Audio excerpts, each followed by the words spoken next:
Welcome नाजरीन, programme में आपको दोबारा खुश आमदीद कहते हैं। हमें इस प्रोग्राम में ज्वाइन करना था अनवर रज़ा साहब ने और मियाँ अतीक साहब ने, लेकिन चंद तकनीकी वजूहात की बिना पर हमारा उनसे रब्ता नहीं हो पा रहा। लेकिन स्टूडियो में हमारे साथ इस वक्त जो है फरजाना कौसर साहिबा जो है वो मौजूद हैं और हम इन्हीं के साथ जो है वो गुफ्तगू का सिलसिला जो है वो आगे बढ़ाते हैं। मैडम, ये बताइएगा कि 9 मार्च को इंडिया की तरफ से एक मिसाइल जो है वो पाकिस्तानी हदूद के अंदर जो है वो दाखिल हुआ, उसके ऊपर DGISPR की प्रेस कॉन्फ्रेंस आपने जो है वो सुनी होगी। तो आप इस मामले में जो है वो हुकूमत से क्या उम्मीद करती हैं और हुकूमत को क्या करना चाहिए, और अगर आप लोग हुकूमत में होते तो आप लोग क्या करते? देखिए जी, हुकूमत कह रही थी कि हमारी फॉरेन पॉलिसी बड़ी स्ट्रॉन्ग है, बड़ी अच्छी है। इंटरनेशनली खान साहब जितनी अच्छी स्पीच कर सकते हैं कोई कर ही नहीं सकता, आज तक किसी ने किया ही नहीं है। इंटरनेशनल लेवल पे खान साहब जिस तरह जाते हैं, बात करते हैं, तो अब हम खान साहब से ये तवक्को रखते हैं कि वो इंटरनेशनली इस मसले को कैसे सॉर्ट आउट करेंगे। क्या वो खाली इसको बातें ही करेंगे, जैसे खुर्शीद साहब ने कहा, वज़ीर ख़ारजा साहब ने कहा है, शाह महमूद कुरैशी साहब ने जैसे उन्होंने बात की है कि हम इसकी मजम्मत करते हैं, तो क्या हमने मजम्मत ही करनी है या इंटरनेशनली भी हमने बात करनी है इस पर? क्योंकि इनकी ये कह रहे हैं ना, ये हमें हमेशा ताना देते हैं कि हम जिस तरह इंटरनेशनली बात करते हैं आप तो कर ही नहीं सकते। इन्होंने इंटरनेशनली कश्मीर को इतनी बात की तो कश्मीर का तो आर्टिकल 370 जाके लगवा दिया, उनकी शख्सी हैसियत ही खत्म करवा दी। अब देखें इन्होंने हमारे साथ इन्होंने क्या करना है। अब देखते हैं कि इनकी फॉरेन पॉलिसी कितनी स्ट्रांग है और वो हमारे लिए क्या बेनिफिट लाती है। खान साहब को चाहिए ना इस पे बात करें। जी बिल्कुल, हुकूमत की तरफ से जो है वो कोई इसके ऊपर बात नहीं की जा रही, क्योंकि होना तो ये चाहिए था कि इसको इंटरनेशनली जो है वो एजिटेट किया जाता, क्योंकि भारत जो है वो एक न्यूक्लियर स्टेट है और एक न्यूक्लियर स्टेट की तरफ से इतना गैर जिम्मेदाराना रवैया जो है वो एक्सपेक्ट नहीं किया जा सकता। और अगर यही सूरत हाल जारी रही तो खित्ते को इससे जो है वो शदीद खतरात लाहक हो सकते हैं।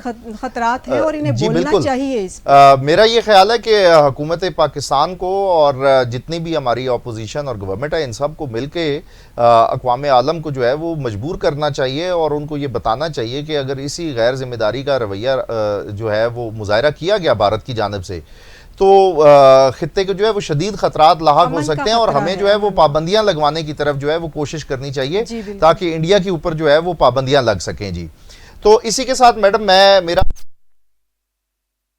कॉन्फ्रेंस के अंदर शाह महमूद कुरैशी साहब ने ये कहा है कि जी ये रैलियों और जलसों की वजह से जो है वो पाकिस्तान के अंदर गैर यकीनी की सूरत हाल जो है वो पैदा हो रही है और इन्वेस्टर्स और ताजरान के अंदर जो है वो तशवीश पाई जाती है और इस गैर यकीनी की वजह से जो है वो पाकिस्तान को मुआशी नुकसान हो रहा है। तो इस पर आप क्या कहना चाहेंगी?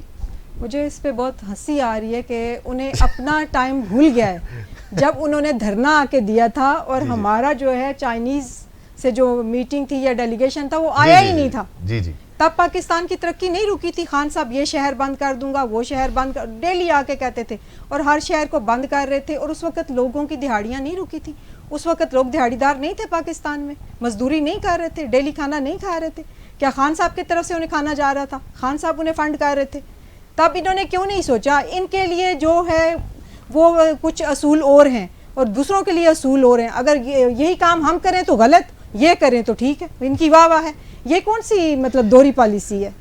तो मैडम मुझे ये बताइएगा कि आप लोग जिस तरह से इमरान खान साहब पुरुमीद हैं और वो कह रहे हैं कि हम अदम एतमाद में जो है वो कामयाब होंगे, तो आपका क्या स्टांस है कि आप लोग भी इतने ही पुरुमीद हैं जितनी कि हुकूमत इस वक्त पुरुमीद है तरीके अदम एतमाद को नाकाम बनाने में? देखिए, हम तो पुरुमीद हैं लेकिन खान साहब पुरुमीद नहीं है। जिस दिन खान साहब पुरुमीद होंगे तो वो इतना भाग दौड़ ना करते। अगर उन्हें 1% भी यकीन होता ना कि मेरे MNAs मेरे साथ हैं, क्योंकि आप देखें, आपने जब हुकूमत बनाई तो आपके अपने बंदे कहाँ थे? आपने तो दूसरी पार्टियों से लोटे लिए हैं। आज आपको यही डर है ना कि वो मुझे छोड़ के जब अगली हुकूमत आने वाली होगी वो तो उधर जाएंगे।